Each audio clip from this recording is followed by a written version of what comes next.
a dit, Jésus ne veut rien de nous. Notre sacrifice, notre holocauste, tout cela, ça ne le regarde pas, ça ne le concerne pas. Jésus n'est pas venu à cause de nos sacrifices, il n'est pas venu à cause de nos offrandes, il n'est pas venu à cause de toutes ces choses-là. Il est venu et sacrifié tout son corps. Il a sacrifié tout pour nous sauver. Il est venu, il s'est sacrifié pour nous. Et il a dit en partant, je reviendrai. Il a dit en partant, je reviendrai. C'est ce qui m'amène dans notre sujet d'aujourd'hui. Notre topic d'aujourd'hui s'appelle Jésus reviendra pour ceux qui l'attendent. Jésus reviendra pour ceux qui l'attendent. Il ne vient pas pour les chrétiens. Il ne vient pas pour les prêtres. Il ne vient pas à cause des pasteurs. Il ne vient pas à cause des évêques. Il ne vient pas à cause des bishops. Il ne vient pas pour qui que ce soit. Il revient seulement pour ceux qui l'attendent. Pour ceux qui l'attendent. Et vous-même, vous savez, si vous attendez une visite très importante, un visiteur très important chez vous, vous allez tout arranger chez vous. Vous allez mettre votre maison en ordre. Vous allez nettoyer une maison. Vous allez faire tous les signes. Vous allez tout arranger. Parce que vous attendez quelqu'un de très important. C'est même manière. Vous devez faire en attendant Jésus. Vous devez vous mettre au propre. Vous devez analyser vos vies de tous les jours, à chaque instant. C'est pour cela, il a dit, je vous aiderai à savoir compter vos jours. C'est pour cela, on remet nos jours tous les jours dans la main de Dieu. Ici, grâce à bonjour à Dieu, l'immensement immense, on se confie à lui chaque jour. Il dit, je vous apprendrai à savoir compter vos jours. Parce que beaucoup ne savent pas que Dieu valorise chaque seconde.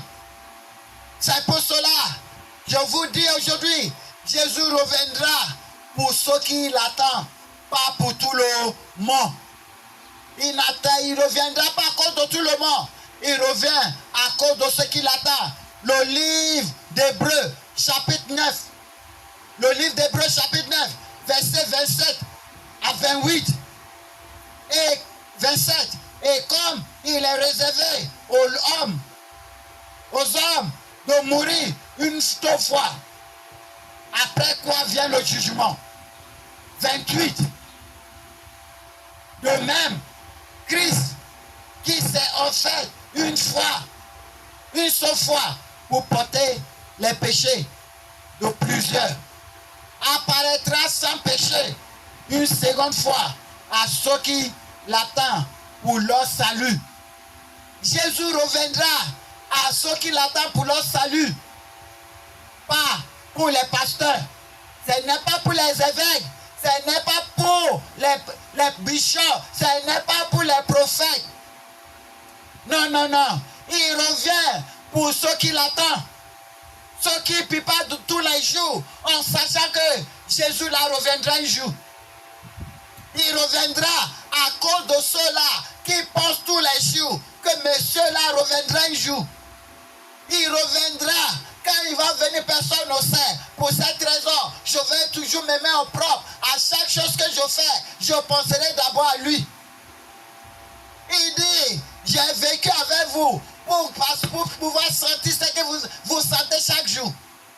Pour cela, je sais vos douleurs, je connais vos chagrins, vos solitudes, votre obstacle, je connais tout.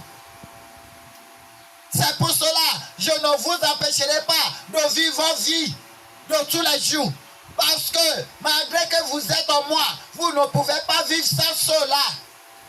Ça veut dire, vous êtes libre de vivre vos vies, mais en pensant d'abord à Jésus, en sachant qu'il reviendra un jour.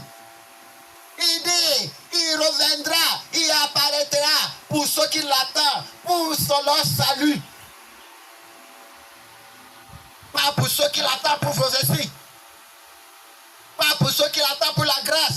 pour ceux qui l'attendent, pour leur salut, pour ceux qui se disent, dès que Jésus arrive, je ferai partie de ceux qui partiront avec lui.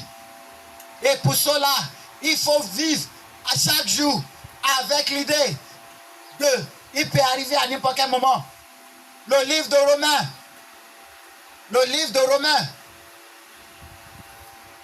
chapitre 5, verset 6 à 8. 6. Car lorsque nous étions encore sans force, Christ, au temps manqué, est mort pour les impies. 7. À peine